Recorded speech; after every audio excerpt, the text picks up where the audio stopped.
Assalamualaikum warahmatullahi wabarakatuh. Berbicara masalah pelakor alias perebut suami orang seakan tak ada habisnya. Sebutan pelakor ini muncul karena hadirnya orang ketiga di antara pasangan yang sudah menikah. Pelakunya tak hanya dari kalangan biasa, bahkan dari kalangan artis sekalipun. Islam sebenarnya tidak pernah memberikan larangan seseorang untuk mencintai orang lain sebab cinta merupakan fitrah yang datang dengan sendirinya tanpa perlu dicari. Seseorang yang mencintai bahkan mempunyai derajat tinggi dan juga mulia di sisi Allah Subhanahu wa Ta'ala, di mana seseorang yang memiliki cinta mendalam akan mati syahid dengan beberapa ketentuannya. Akan tetapi, seorang wanita atau pria yang berusaha mengganggu atau merebut pasangan dari sebuah keluarga, terutama kerabat dekat, mengartikan sama saja dengan mengambil sesuatu yang bukan milik kita dan bukan termasuk pergaulan dalam Islam sehingga akan menyakitkan untuk keluarga tersebut. Lantas, bagaimanakah hukum bagi perebut suami orang? Namun, sebelumnya silahkan klik tombol subscribe dan aktifkan loncengnya. Bagikan juga video ini ke teman dan keluarga kalian, karena sebaik-baiknya manusia adalah yang paling bermanfaat bagi manusia. Dan satu lagi, tonton video ini hingga habis biar tidak salah paham. Dalam agama Islam, merebut suami orang dengan tujuan merusak rumah tangga orang lain supaya bisa menikah dengan orang tersebut adalah haram hukumnya. Hal ini berdasarkan dari hadis Abu Hurairah radhiyallahu anhu. Beliau mengatakan jika Rasulullah Shallallahu alaihi wasallam pernah bersabda, "Barang siapa menipu dan merusak hubungan seorang hamba dari tuannya, maka ia bukanlah bagian dari kami. Dan barang siapa merusak hubungan seorang wanita dari suaminya, maka ia bukanlah bagian dari kami." Hadis riwayat Ahmad Sahih. Dari hukum Al-Quran juga dijelaskan tentang apabila seorang wanita merebut dan merusak rumah tangga orang lain. Hukum yang pertama yaitu hukum ukhrawi. Para ulama sepakat jika hukum merusak bahagia dalam Islam atau mengganggu dan juga merusak hubungan rumah tangga orang lain adalah haram hukumnya.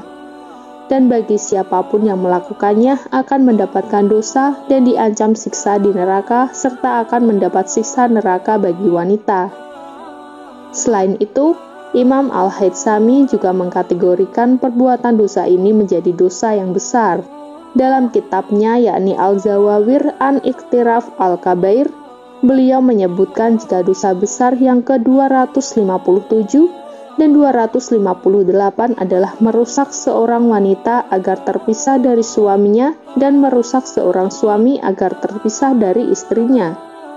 Hadis Nabi Muhammad juga menjadi alasannya, menafikan pelaku perbuatan merusak ini dari bagian umat beliau, dan ini terhitung sebagai ancaman berat.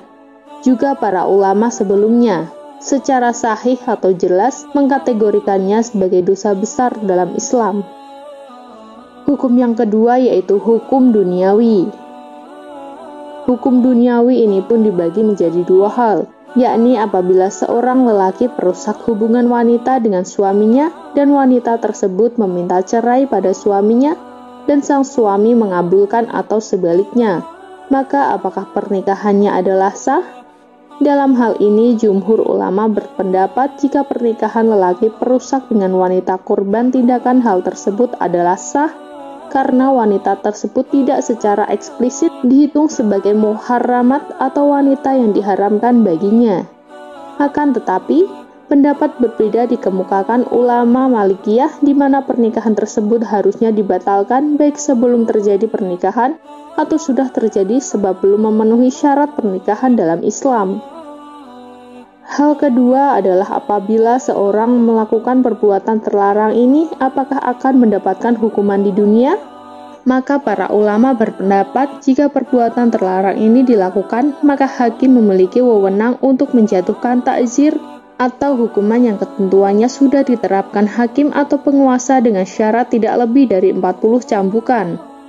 Selain itu, ada juga yang berpendapat jika hukumannya adalah kurungan penjara sampai bertaubat atau meninggal, dan sebagian lagi berpendapat hanya diberikan cambukan keras saja dan diumumkan perbuatannya supaya orang lain bisa waspada dari orang tersebut dan supaya orang lain bisa mengambil ibrah.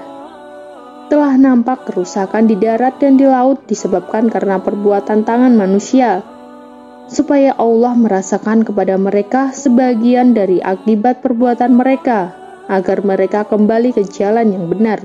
Surat Ar-Rum ayat 41. Dan sesungguhnya kami merasakan kepada mereka sebagian azab yang dekat di dunia sebelum azab lebih besar di akhirat. Mudah-mudahan mereka kembali ke jalan yang benar. As-Sajdah ayat 21. Jikalau Allah menghukum manusia karena kezalimannya, niscaya tidak akan ditinggalkannya di muka bumi sesuatu pun dari makhluk yang melata. Tetapi Allah menangguhkan mereka sampai kepada waktu yang ditentukan. Maka apabila telah tiba waktu yang ditentukan bagi mereka, tidaklah mereka dapat mengundurkannya barang sesaat pun dan tidak pula mendahulukannya. An-Nahl ayat 61. Ketiga surat tersebut merupakan pengingat untuk semua orang supaya bisa bertanggung jawab dan juga memikul akibat dari semua perbuatan dan termasuk merebut suami orang lain dan menjauhi hukum karma dalam Islam. Wallahu a'lam bishawab. Wassalamualaikum warahmatullahi wabarakatuh.